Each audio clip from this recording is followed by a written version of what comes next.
Well, somebody asked me yesterday, well, did they have mobile charging? And I'm thinking, what is this person even, I don't even know what they're asking. One of the biggest pain points that I see in terms of the energy transition and to get people to get into EVs is charging infrastructure. So it's fleets that either have charging infrastructure at site, but they don't have enough, or in cases where they just don't have the possibility to install the charging infrastructure. So that's where we come in.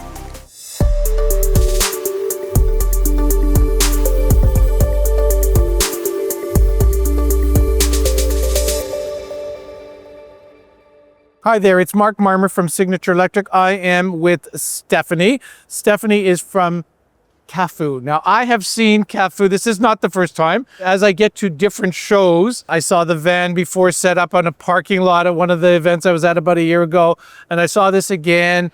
And I get all kinds of questions about mobile charging. Somebody asked me yesterday, well, did they have mobile charging? And I'm thinking, what is this person even, I don't even know what they're asking exactly. And then I thought, okay, this seems odd to me. I had all kinds of, I was a little maybe dismissive to begin with.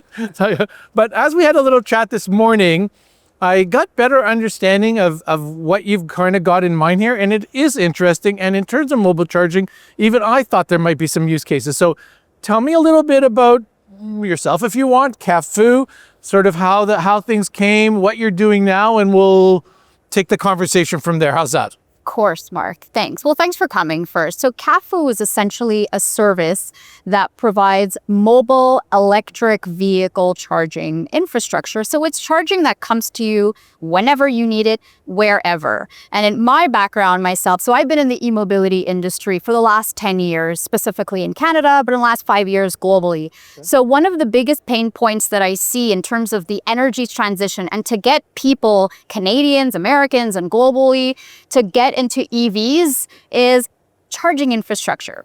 So that's one of the things of what we're trying to solve. So us as a company, we're trying to get more Canadians and soon to be Americans into EVs, whether it's fleets or passenger vehicles, and there's different use cases. So for now, what we're working on primarily are B2B cases. So it's fleets that either have charging infrastructure at site, but they don't have enough charging infrastructure because their fleets are growing, or in cases where they just don't have the possibility to install the charging infrastructure. So that's where we come in, whether it's scheduled. So every single day we come and go to site and charge as many vehicles as needed. That's one use case. The other use case is for emergency response. Battery type vehicles sometimes go out of charge, especially in Canadian winters where you kind of overestimate, I think I have enough charge to get here, and then you just don't. So we come in and instead of having a tow truck to get the vehicle away, we come in, just give enough of a boost charge of wherever the vehicle needs to go, 20, 30 kilometers or so, and then they can go on their way. So there's different use cases, but again, we're helping the transition. The fleets, I can tell you, are a real problem for us. So we get in and we have a small fleet. I have 10 or 20 delivery vehicles. I'm a florist or whatever the case is.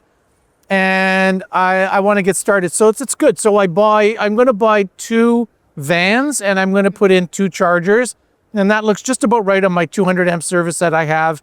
And I'm good to go. Yeah. And then I said, let me just sell this to my boss. And then you go to the boss and the boss goes, well, I don't understand how...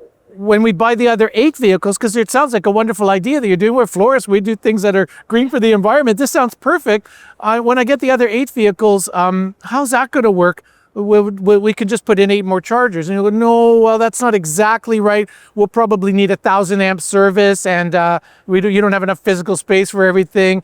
And they go, well, I don't want to do those 2 if you're not going to be able to do the other 8. And I can extrapolate that out to a way bigger setting. And when we were going to delivery companies that had hundreds of potential vehicles, it was very difficult for them to get this first start, because no matter what we said, I could never really give the answer right now as to what's going to happen with 100 vehicles. So this sounds like it might give me maybe not the final answer, but some flexibility along the way. Exactly. But the other thing is, when we put in chargers for these companies, we almost always put in a spare charger. So maybe I've got 4 very large DC fast chargers carrying 100 kilowatts. That's where the trucks plug in at night. And then I'll put a 50 kilowatt charger over here. This 50 kilowatt charger, this is for when I service these units, because they need service even under normal circumstances, which means they're going to be down. So what am I going to do? This, I have to have a backup. I couldn't sell it to my boss if I didn't have a backup. Yeah. So we had the backup. So now I think you hear a couple of use cases in there, yes? Yes, many use cases. And so that's what we're actually doing. So again, we're helping with the transition, and that's one of the use cases for sure. And especially as fleets grow, and sometimes it's the fleets that are growing, but the charging power can't keep up.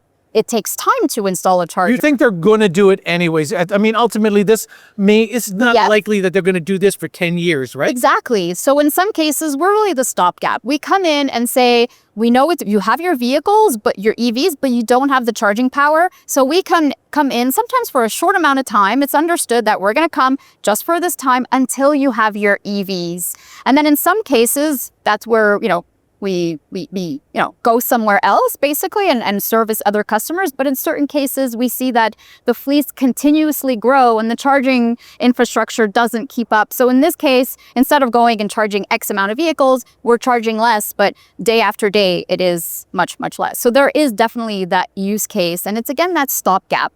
It's helping the in-between. You don't have enough charging power. We're here, we got you, and then we charge. Well, another interesting thing, I maybe you run across these things. I like the idea of EV charging. Why don't we run these trucks for 3 months and just see how it goes? Yeah. I'll make an arrangement and we'll get these trucks for 3 months and see how it goes. I'm not convinced it's going to work on the route.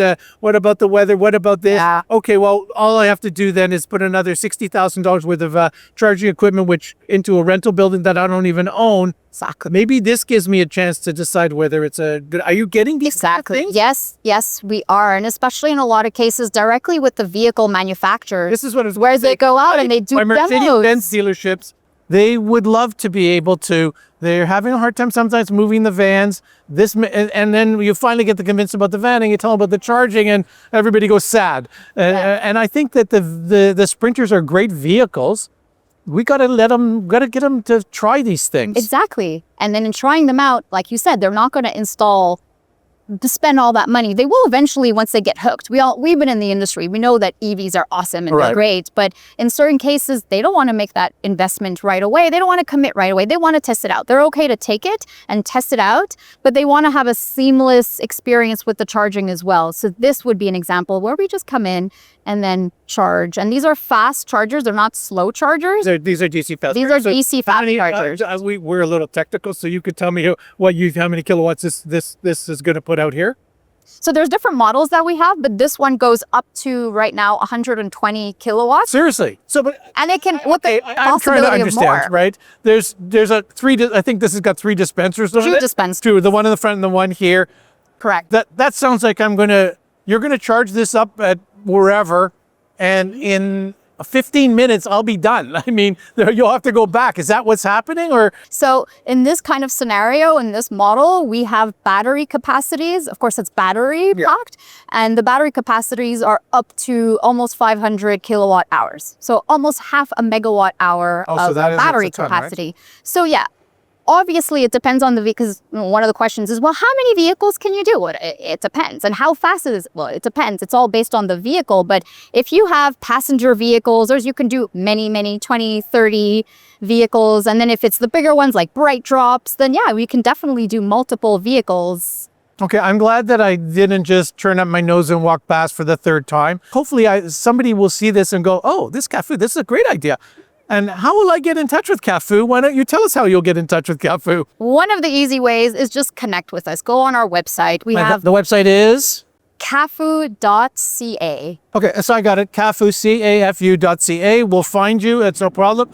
And if you're enjoying this, you could look at our website, signatureelectric.ca. Or these videos tend to end up on our YouTube channel. We have a very cool YouTube channel that I would love you to see. YouTube.com/signatureelectric. She's already probably one of my subscribers, so you could be a subscriber too. We will keep our eye on interesting things that catch our eye that we think are sensible and useful, and we'll share those with you. Thank Yeah. you so much again, Steph. Thank you, Mark.